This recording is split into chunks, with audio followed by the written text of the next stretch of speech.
के मरकज़ लाहौर में मौजूद जनाब ख्वाजा आसिफ साहब,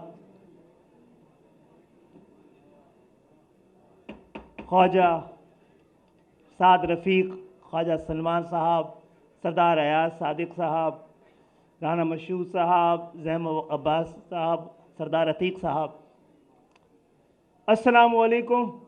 बहुत बहुत शुक्रिया मुझे यहाँ बुलाने का। मैं यहाँ दूसरी दफ़ा आया हूँ, इसी मौके पे पहले भी आया था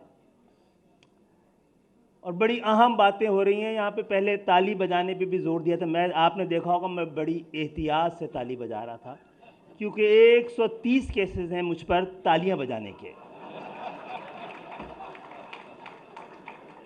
और मैं आपको यकीन दिला रहा हूँ, बल्कि अपने घर वालों को यकीन दिला रहा हूँ कि यहाँ पर मुकम्मल सच नहीं बोलूँगा। जितना सच हमारे लिए अलाउ है उतना बोलूँगा, क्योंकि हम ही हैं अपोजिशन। इसलिए ये बात है कि इस दफ़ा भी हम इक़्तिदार में हैं, पिछली दफ़ा भी इक़्तिदार में हैं और बहुतों के इख्तियार में नहीं है। इसीलिए हमारे अभी भी 150 लोग लापता हैं। आप में से किसी के नहीं होंगे, ना हो अल्लाह ताला किसी को करे। यहाँ पर मौजू है कि ख़ास तौर पे ख्वाजा मोहम्मद रफ़ीक शहीद की शहादत पर उनकी औलादों ने उनका हक़ अदा किया है कि 40-44 साल से उनको जमहूरियत के लिए दी जाने वाली कुर्बानी को रायगा ना जाने के लिए उन्होंने उनकी याद को ताज़ा रखा है। और आज का मौजू और भी जमहूरियत को बचाने के लिए कि आइन और जमहूरियत की हुक्मरानी। और सबसे बड़ा सवाल है कि जमहूरियत क्यों? जमहूरियत तो मकसद नहीं हो सकता। जमहूरियत का भी तो कोई मकसद होगा, बल्कि पाकिस्तान भी मकसद नहीं था, पाकिस्तान का भी कोई मकसद था। तो हम जमहूरियत के मामले में भी और पाकिस्तान के मामले में भी हमने मकसद को फरामोश किया है। और जो लोग अपनी तारीख़ को फरामोश कर देते हैं, उनका जुग्राफिया उनको फरामोश कर देता है। और हमारे साथ ये हुआ है। मामला ये कि आज की जदीद दुनिया, महज़्ज़ब दुनिया, ताकतवर अक़वाम, तालीम याफ्ता अक़वाम, महज़्ज़ब अक़वाम, उनमें अगर कोई कदर मुश्तरक है तो जमहूरियत है। लेकिन यहाँ पे सबसे बड़ी अहम बात ख्वाजा साद रफ़ीक से लेकर और हामिद मीर तक साहब तक ने कही है कि हमें किसी और पे इल्ज़ाम लगाने के बजाय जमहूरियत की निगहबानों को ये देखना चाहिए कि पाकिस्तान में जमहूरियत कैसी है और कितनी है, और क्या ये जमहूरियत जो मौजूदा जमहूरियत है ये गनीमत भी है कि नहीं है।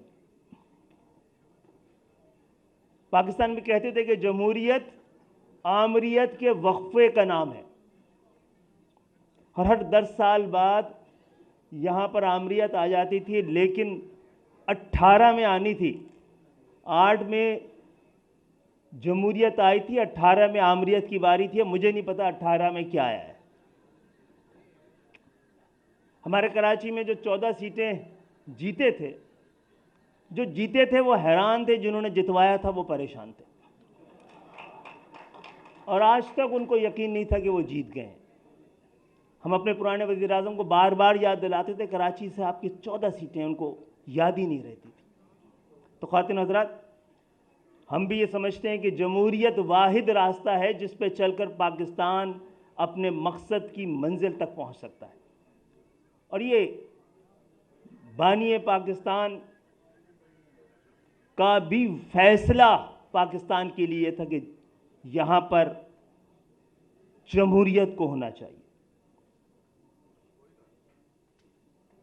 मामला है कौन सी जमहूरियत को, कैसी जमहूरियत को। मैंने पिछली दफ़ा भी 2 दफ़ा ऐवान में खड़े होकर कहा था, पिछले वज़ीर आज़म के दौर में भी कहा था कि अगर आपको तब्दीली लानी है तो ऐवान में लाएं।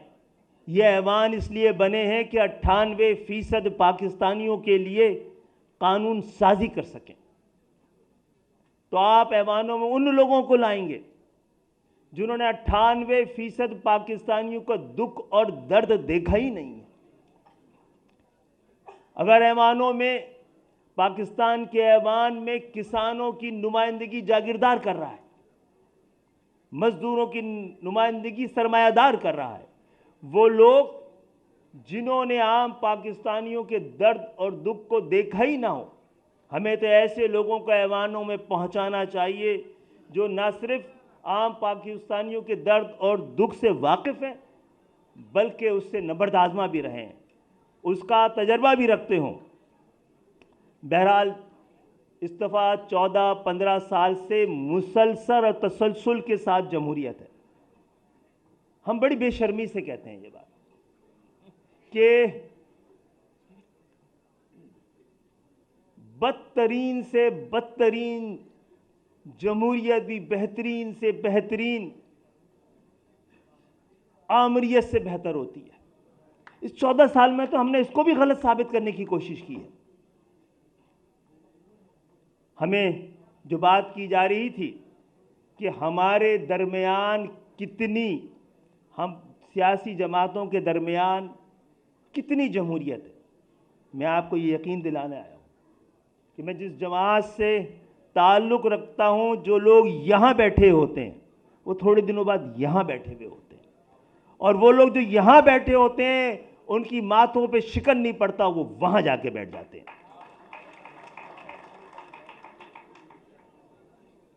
खातून हज़रात, आज के दिन कम से कम ये तो तहिया कर लें कि ऐसी जमहूरियत जिसके सम्राट आम पाकिस्तानियों तक ना पहुँचें, उसको जमहूरियत करार ही ना दें।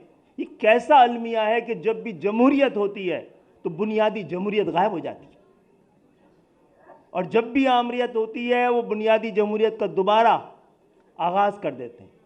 कुछ इल्ज़ाम हम अपने ऊपर भी लगाएं तो शायद अफाका होगा। और ये जितनी जमहूरियत है और जैसी जमहूरियत है, ये जागीरदाराना जमहूरियत है, जर्नैली जमहूरियत है, ये आवाम से बेजार जमहूरियत है, ये सरमायादारों की जमहूरियत है। इसको शराकती, शमूलियती, असली, हकीकी और अवामी जमहूरियत के लिए सबको मिल के बैठना होगा। हमने क्या किया है? आज मुझे थोड़ा सा अपना भी मुकदमा रखने दीजिए। मैं 4 दफ़ा MNA बना हूं और मैंने 10 रुपये खर्च नहीं किए अपने इलेक्शन में, और ये ना सिर्फ पाकिस्तान बल्कि दुनिया इस सियासत में एक मुआवजे से कम नहीं रखता। उसका असर यह है कि मैं 4 दफ़ा MNA बना हूं, मैंने 3 दफ़े इस्तीफे दिए असेंबली से। एक दफ़ा आया सादिक साहब की वजह से मेरा इस्तीफा मंजूर नहीं हुआ है, वरना 2 दफ़ा हो चुका है। मैं 2 दफ़ा वजीर बना हूं, मैंने दोनों दफ़ा इस्तीफा दिया है, क्योंकि मैं खुद नहीं जीता, मैं अपने बाप की वजह से नहीं जीता, मैं अपने ख़ानदान की वजह से नहीं जीता, मैं अपने खानवादे की वजह से नहीं था, मैं कहीं का सज्जादा नशीन नहीं हूं। हमने अप्रैल 1987 में MQM ने फैसला किया था कि वो कभी भी इंतखाबी सियासत में नहीं जाएंगे, और हमें मजबूरन बल्दियात के अंदर हम इंतखाबात में गए थे, तो हमने एक BA किए हुए गन्ने की मशीन पे काम करने वाले को हैदराबाद का डिप्टी मेयर बनाया था। मुझे कहने की इजाज़त दीजिए, मैं अपर मिडिल क्लास का था, अल्हम्दुलिल्लाह सियासत में आने के बाद मिडिल क्लास का हूँ, और जितनी तनख्वाह है आजकल MNAs की, अगर शरीफ हो तो मैं लोअर मिडिल क्लास की जानिब जा रहा हूँ। तो इंशाअल्लाह ताला हम और आप मिलकर ये काम कर सकते हैं। थोड़ा सा काम करना है। एक तो पूरे पाकिस्तान में हर शख्स को, चाहे वो कोई ज़बान बोलता हो, किसी मज़हब से ताल्लुक़ रखता हो, किसी फ़िरक़े से ताल्लुक़ रखता हो, किसी मसलक से ताल्लुक़ रखता हो, पहाड़ों पे रहता हो, मैदानों में रहता हो, समंदर के पास रहता हो, जब तक पाकिस्तान के एक एक आदमी को बराबर का वफादार और बराबर का हकदार ना समझा जाए, ये पाकिस्तान आगे चल नहीं सकता। सियासत को पेशा और जमहूरियत को दुकान नहीं समझना चाहिए, ना इसके साथ चलना चाहिए। हमने मुल्ला को जो पार्टनर बनाया है जमहूरियत का, उसके नुकसानात भी हैं। आज पाकिस्तान में fundamentalism in Pakistan is the by product of feudalism, और उसके बगैर हम आगे बढ़ नहीं सकते। मुझे रवाना होना है और इस पर इतनी बात होनी है और एमक्यूएम पे भी बात होनी चाहिए कि हमने खुद क्या किया है। मैंने आपको बताया ताली बजाने पे भी 300 केसेस हैं, और मैं सिर्फ इतनी मुख्तसर बात करूंगा। जो हम सियासतदानों को समझना है, कोई पूछे एमक्यूएम का मुकाबला किससे है इस 35 सालों में, तो एमक्यूएम का सबसे बड़ा मुकाबला एमक्यूएम के परसेप्शन के साथ है, बत्ताखोरी से। इस पे मैं आज नहीं, कल किसी दिन मुझे बुलाइए, मैं इस पर बात करूं कि ये बहरहाल इस वक्त मईशत, माशरत, सियासत, जमहूरियत जिन हालात में, मुश्किल हालात में मुश्किल फैसले करने पड़ते हैं, वो ज़हनी सतह जो इब्तिला में मुब्तला करती है, उसी ज़हनी सतह के साथ उस मुश्किल से निकला नहीं जा सकता।